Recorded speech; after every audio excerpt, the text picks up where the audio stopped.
later. No. Who was the belt man? Who was the belt man? The belt man was this blind guy. He'd always come on your bus and he'd hold out these handmade belts. Say, "Want to buy a belt?" And she remembers it. You remember the belt man? Yeah. Okay, anyway, what about the belt man? Anyway, the thing about him, he had also a blind wife. Was she blind or just partially blind? That escapes me, but...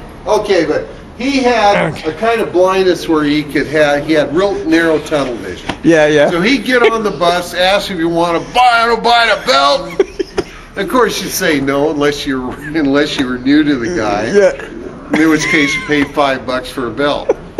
I guess there's probably a few guys still wearing them around here too, but they're good quality leather. But anyway, he would then look around and see who the cutest girls were on the bus. He'd go work himself with his cane and belts. He'd say, "Want to buy a belt to her?" And then she'd sit down next to him. And then a few minutes later, you hear this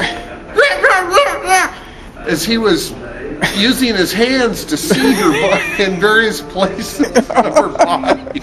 Oh my heavens! He's the only blind man who I think ever existed who probably got beat up by half the drivers in this company. Really? So because he would, yes. So Peggy had something to do with that? And sometimes it wouldn't be just a single girl. Sometimes it'd be a mother and daughter combined.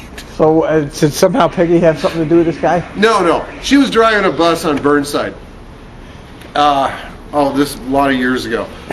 And she was the Burnside bus. She was heading west on Burnside. She was up by McDonald's, and lo and behold, the belt man decided to feel the wrong girl out. It was standing low, and her boyfriend was right next to her, and he had a pair of nunchucks, in which he was pretty good at using, especially since he laid him out about 2 pints of his blood all over Peggy's bus. Oh, really? So Peggy. So, anyways, I got it from the dispatcher. She was on the phone just screaming hysterically for help to get there. You mean Peggy was? Yes. That's a good one. So anyway, that's that story.